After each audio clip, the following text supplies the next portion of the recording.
Purposely. Your life, God's purpose. Listen at onpurposely.com.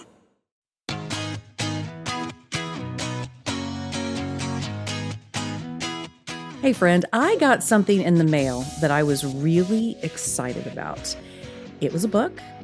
And when I began to look through this book and saw different features of it, I thought, ooh, this is somebody I want to come on the show because I know my listener is going to want to hear from this person. I'm Lyles Carr, the host of the AllMomDoes podcast. And today I have someone on. I did it. I'm going to confess.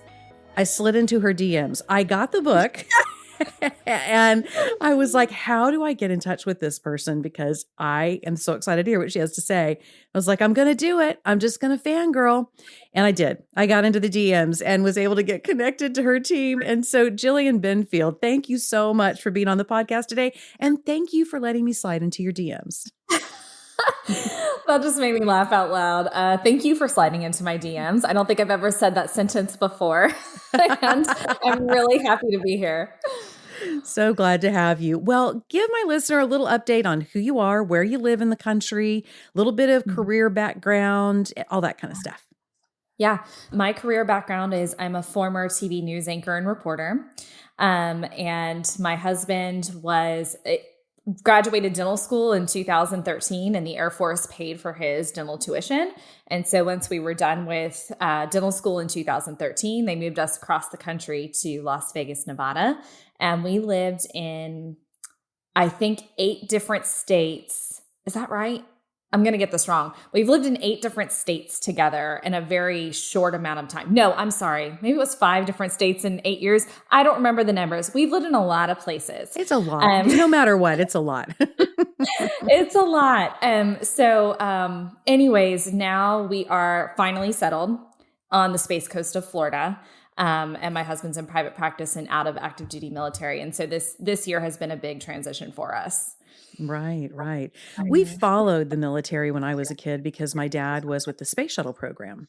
And so we ended up, even though we weren't military, we always lived close to Air Force bases because that was a lot of times where you had different pilots and test pilots and all that kind of stuff. And so that resonates with me, this moving from place to place. And of course, now one of my daughters has married a guy who's in the Marines. So they are getting to experience your lifestyle a little bit and that constant uncertainty of where are we going to go next week? I don't know.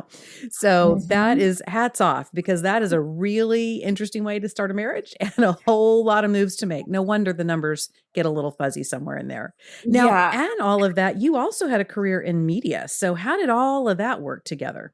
Yeah, so I'll just kind of take you back to 2013. So again, I was a news anchor and reporter in 2013. I had just had my first child. And that's when the military moved us. And it was only an 11-month assignment in Las Vegas. And so I thought it was the perfect time to take off. And then I thought I would go back to TV news once we got our next assignment. Well, then May 8th, 2014 rolled around and I get a phone call from my husband and he says, we got Holloman Air Force Base.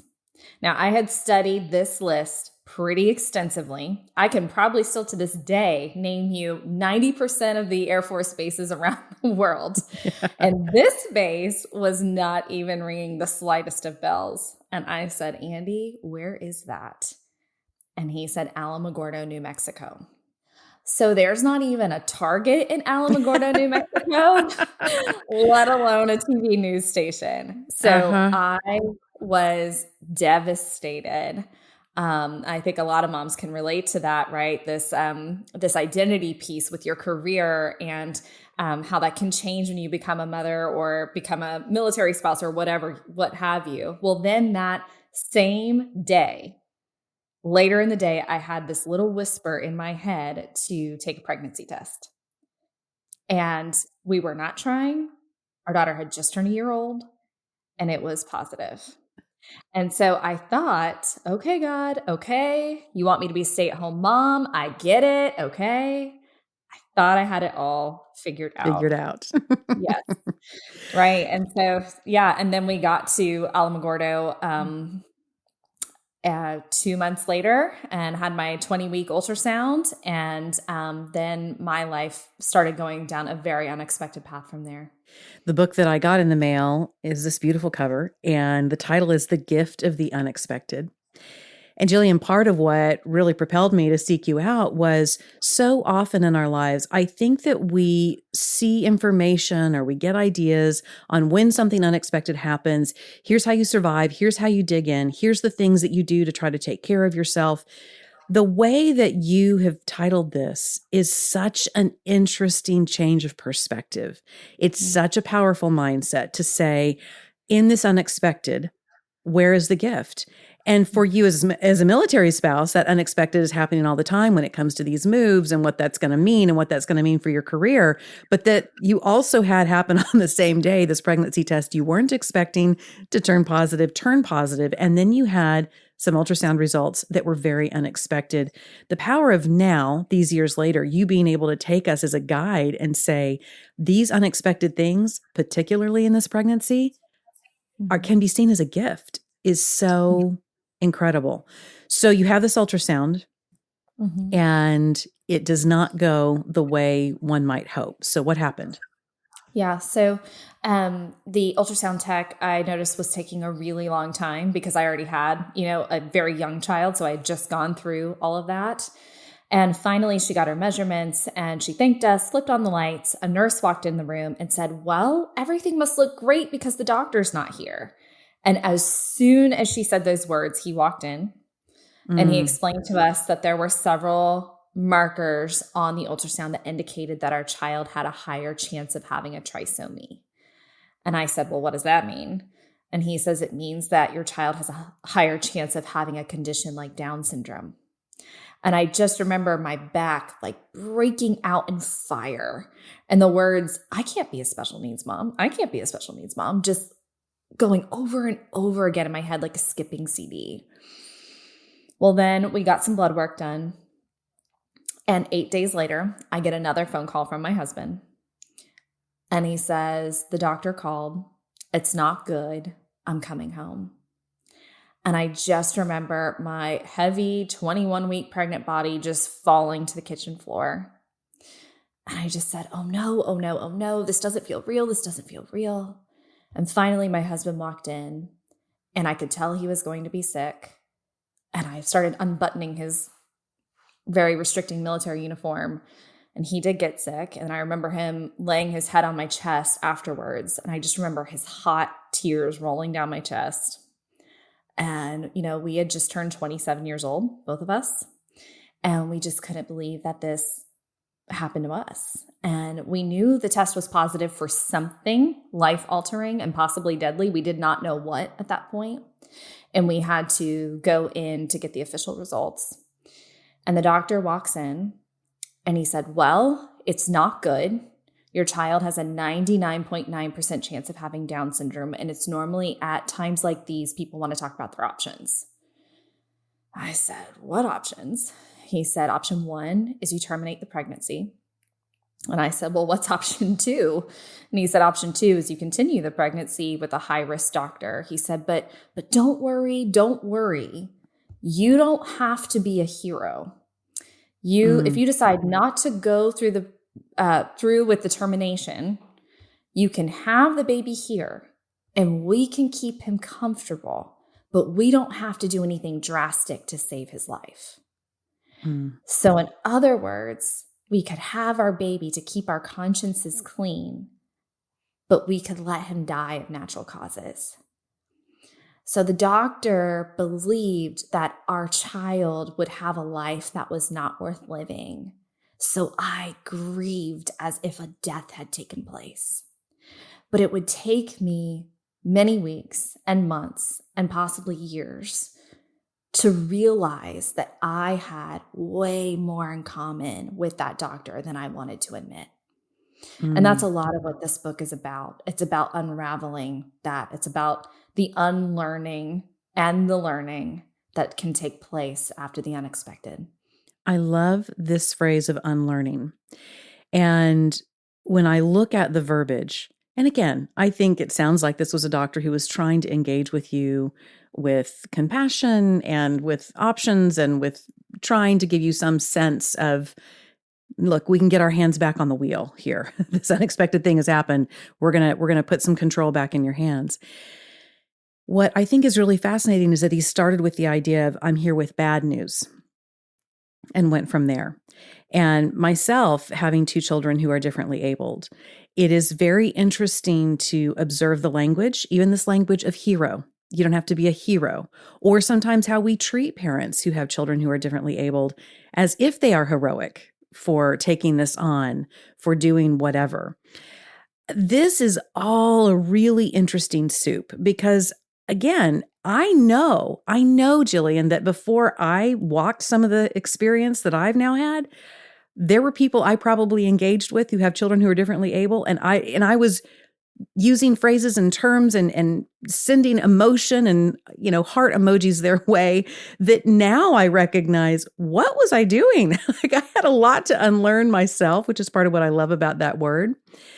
I would love for you to address, because maybe the listener doesn't know, when you and I talk about this soup of all of these kinds of responses from people, what we're really talking about to some degree is something that now has been categorized, and I like this word, as ableism. So how do you see ableism when you think about the pregnancy, you think about this doctor, you think about your own heart when it came to receiving this kind of unexpected news?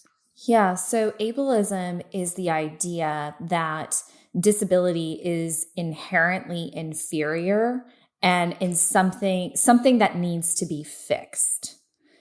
And so that was absolutely my attitude about disability. But at this time, whether I knew it or not, it 100% was the truth. It clearly was the doctor's belief as well. Like, he believed that our child would not have a life like yours and mine, and therefore it must be less than. Which is just not true. And so that was a lot of the unlearning that had to take place, was realizing that I grieved as hard as I did because I believed my own worth was attached to my resume. I believed my worth was attached to my outcome. So if I had this child outside the realm of what most people would consider normal, and who might not be able to achieve the things that we as a society put a high value on, who may not be able to attend college and accumulate all of this wealth and get married, then how could he live a worthy life? That was my attitude at the time. And so it would take me a long time to realize how bad my outlook on life was, how bad my outlook on worth was. And we could keep going on a deep dive on this. Right. But, a lot of it has to do with, I believe, is that we are still a society that abides by separate but equal. We automatically segregate kids with disabilities still to this day. To this day, only 18% of students who are on an alternate curriculum who have intellectual disabilities, only 18% of those in the United States are included in the general education classroom in high school. Right. So I grew up not knowing anyone with disabilities because they were separated. Mm-hmm. And so there's a whole lot to unpack here. And I did this in the book, but it had to do with this very Americanized version of success and worth that I had to deconstruct, a very Americanized version of the divine that I had to deconstruct, and this ableism that I was carrying with me that I didn't even know what it was, but it was very much present. We definitely encountered different issues when our first daughter was diagnosed with her hearing loss that I just didn't see coming. Things that people would say, some of them well-meaning, some of them not, which was really a shock to me, Jillian. I don't know. I really was surprised sometimes. There were the things that people would say that I think they were trying to be kind. And then there were things people would say that taps right into this, just this marker of how we evaluate worth in our culture and how valuable we think normal is. And that I didn't realize how embedded it was in myself until I was needing to advocate and push forward with my daughter. And then it was like, wow, why am I seeing this everywhere? One of the experiences that I wrote about in my book, Raising an Original, was at a dance class that there was a family who did not want my daughter to be in their daughter's dance class because they felt that she was going to reduce the efficacy of the performance. And Jillian, these kids were like 3 years old. I mean, like we were not talking Rockettes, right? And so this stuff is everywhere. And it is interesting sometimes that we can philosophically say, oh, we want to make room for everybody until we think it might interrupt our child's classroom, our child's extracurricular activity, our child's church event, whatever. It is so hard baked in. Now, fast forward for me. You walk through this grief process and it feels like a loss. It feels like the loss of a dream. It feels like the loss of what could be expected for this child. And then Anderson's born. What happens then for you at that time? It was really a scene out of a movie because we had to move away from Alamogordo because of the lack of medical care. And we got restationed in Tucson, Arizona, where, it's a warm climate. And on that day, I had told my husband that I really thought Anderson was going to be born on New Year's Eve, even though my due date was 2 weeks later. And he said, why? And I said, I really think God's going to show us a miracle on the last day of the worst year of our lives. And on December 31st, the labor process started, and so did this rare Arizona snow. Oh, wow. And anyways, he was born, and I write in the book that it was a miracle. I just remember his eyes staring straight into me, straight through my soul, and I just felt like there was this peace that washed over me. And then he was taken to the NICU. And, I started to see some of the evidence of that, some of my fears were founded and some of them were not. And I walked out of the NICU doors and I saw these big cacti topped with snow. And I just felt like the portrait of my life was staring back at me, that it was rare and harsh and also so very beautiful. And that has remained true. There has been harshness that has come from Anderson's disability. And it was important for me to include what came after his birth, because I think that some books could have been like, and then he was born and then everything was wonderful. And we were all in love and he just fit into our family so beautifully and da-da-da-da-da-da. Yes. Dun, yes, dun, dun. Yeah. That chapter, though, I titled Becoming Real, because after he was born, there were so many medical things. As you know, when you get ushered into this brand new world and you have to become an expert in all of these different medical areas and advocacy areas. And, it took him 8 hours a day to eat, not including the pumping that I was doing. It was a full-time job just to feed him. And there was some real heartache there. And I called it this aftershock. I live on the Space Coast of Florida. Like you said, your dad was in the space shuttle program. Yeah. And when rockets re-enter Earth, there's this sonic boom. It's this aftershock. And I was living in one big sonic boom.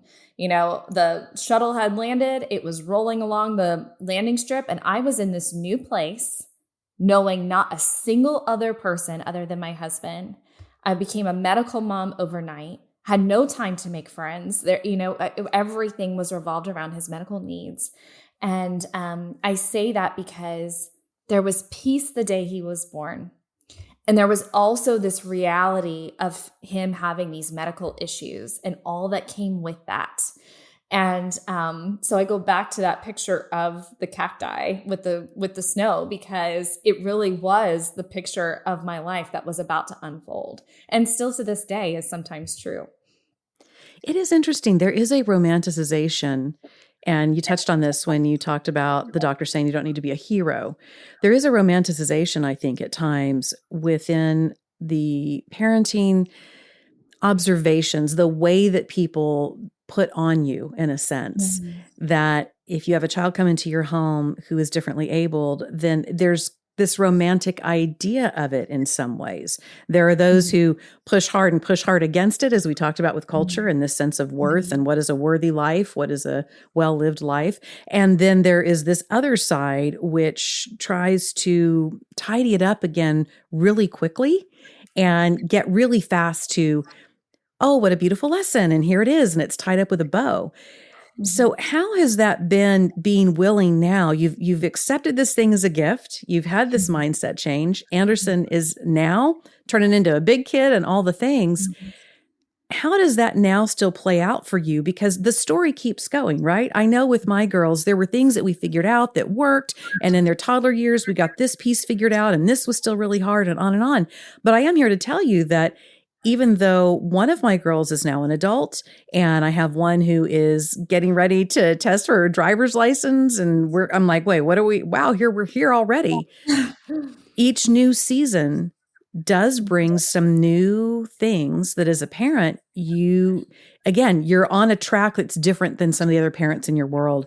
And you are trying to have to improv and figure out new things for new challenges that come along. How has that been with Anderson as you've continued to frame and think about how you want to show up as his mom and how you want to be there for him, even though you're going to consistently probably live in a place of the unexpected from season to season?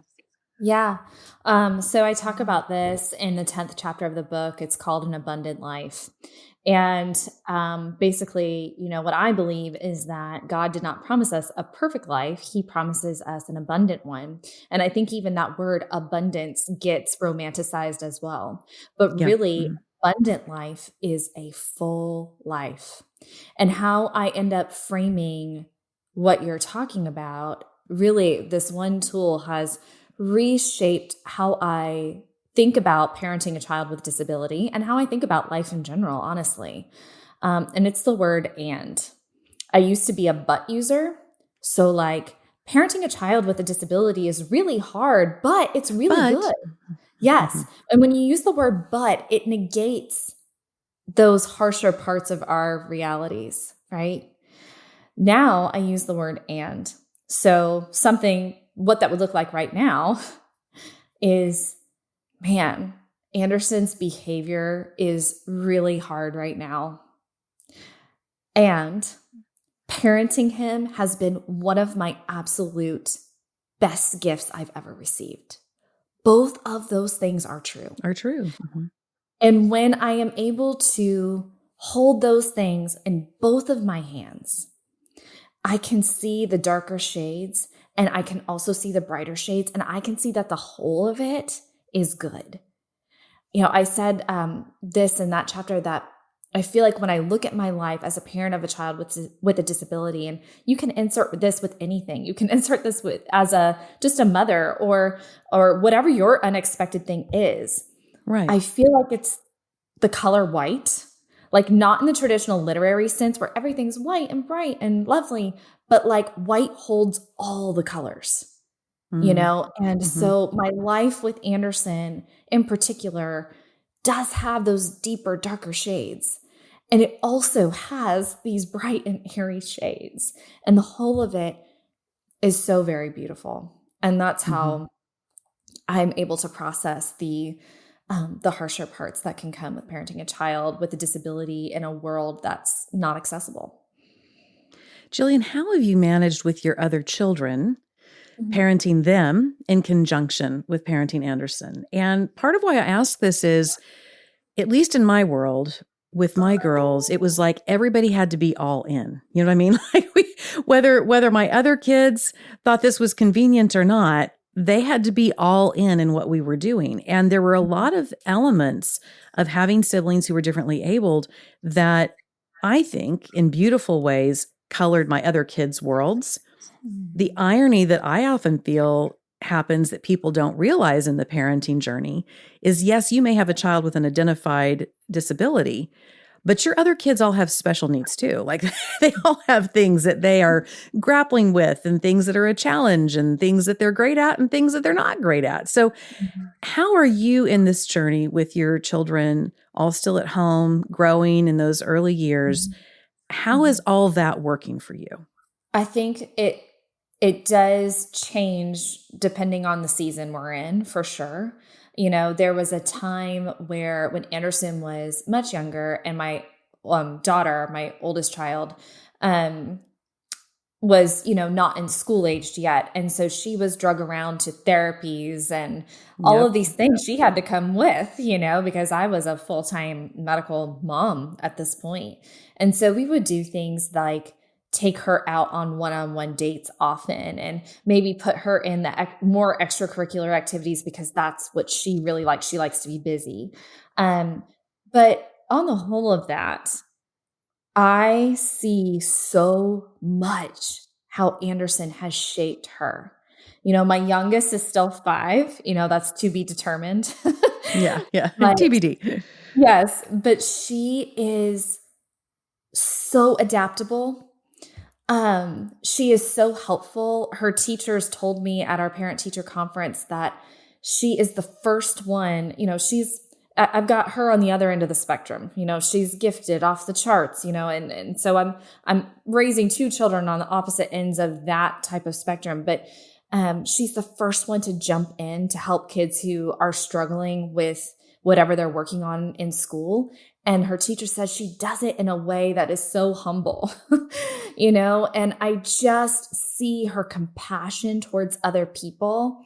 And yes, there is a harshness to her life that has happened because of Anderson, but it's on the whole, this child is so lucky to have him as a brother because she already has the key to life right in front of her. And that life is not all about her and it's not all about you and it's not all about me. And we're supposed to live this interdependent life. And I just feel like she has gotten such a life lesson so early on. And I already see the benefits working out for her. Right. Jillian, we may have someone listening today who is faced with a diagnosis for a child that maybe they're carrying, maybe they've had this baby and they are just going through the process of finding out some things. What is something that you wish someone could have told you or would have said to you in those early days where you were beginning to try to get your head around this unexpected thing? What is something that would have been of help or, you today, looking back at you back then when you were expecting Anderson, what would you say to yourself now if you had that ability to go back and say something? I think I would say, yes, hardships are coming, but also a new kind of beauty is coming too. And that beauty is in experiences, yes, but it's also in how you are going to change.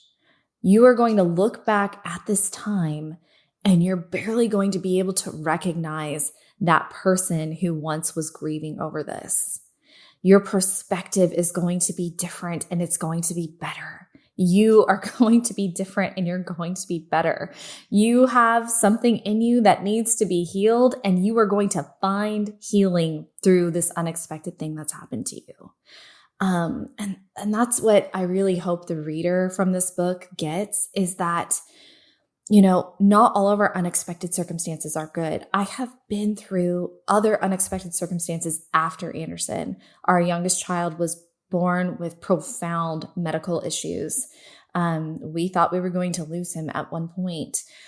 I don't classify any of that he went through as good, but I do think that good things can come out of our unexpected circumstances. And oftentimes it's how we change through them.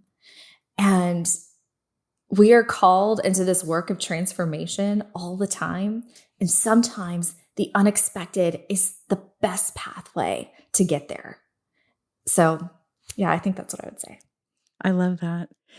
And we have listeners too who say, this has not been my experience to have a child who has different needs, but boy, I don't want to say anything dumb. I don't want to hurt somebody. I don't want to say things out of a spirit of compassion, but it's going to land wrong. What is some of the best advice you can give to listeners who want to be able to walk alongside and be awesome for somebody, but not step in it? Because, so often, Jillian, I think sometimes we want to say something, but we're so afraid that we're going to blow it that we don't say anything. And that becomes its own kind of stalemate in a sense. So what's some great advice for somebody who's saying, okay, what do I do? What do I say? What do I not do? What do I not say?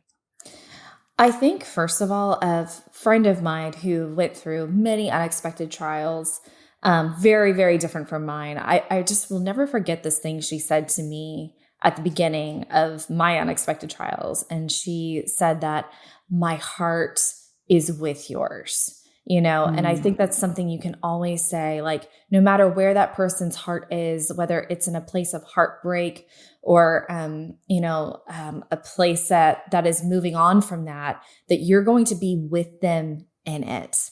You don't have to try to solve anything. Just let people know. Don't avoid, like you're saying, yes, I have had that. I have done that too. I'm guilty of that, where I just don't know what to say and then don't say anything. Don't do that.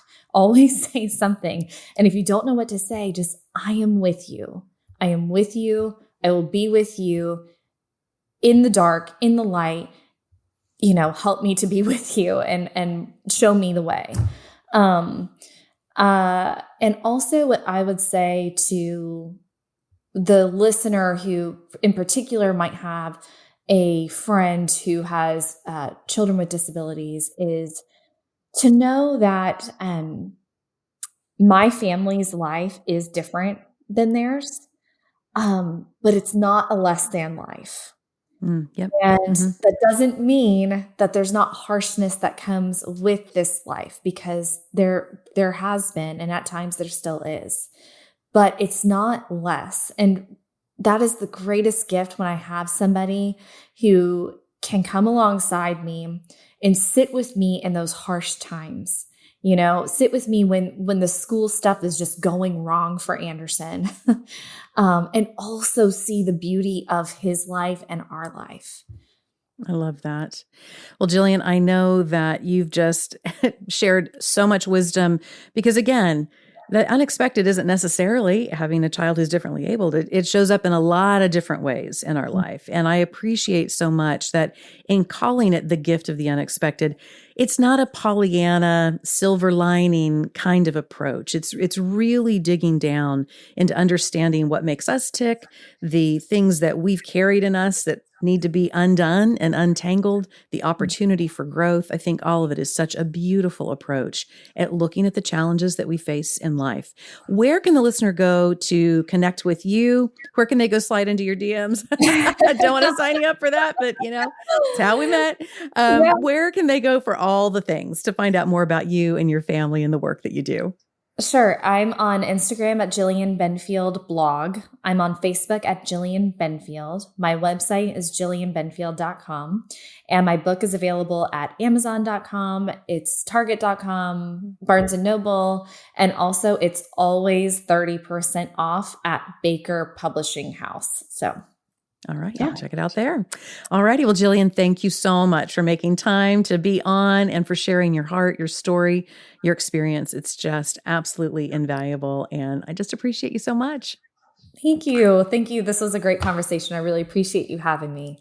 And be sure and go check out the show notes that Rebecca puts together each and every week for us. That'll have all the links where you can go find Jillian and all kinds of good stuff. Be sure and check out the AllMomDoes.com community, where you'll find other moms who are in all those stages of life, just like you, navigating jobs and kids and romance and spiritual life, all the stuff. So go check that out. And please like and share this episode. Send it to somebody you know who would be encouraged by it. That's just one of the best ways you can let us know that the podcast is reaching you right where you live. And I'll see you next time on the AllMomDoes podcast.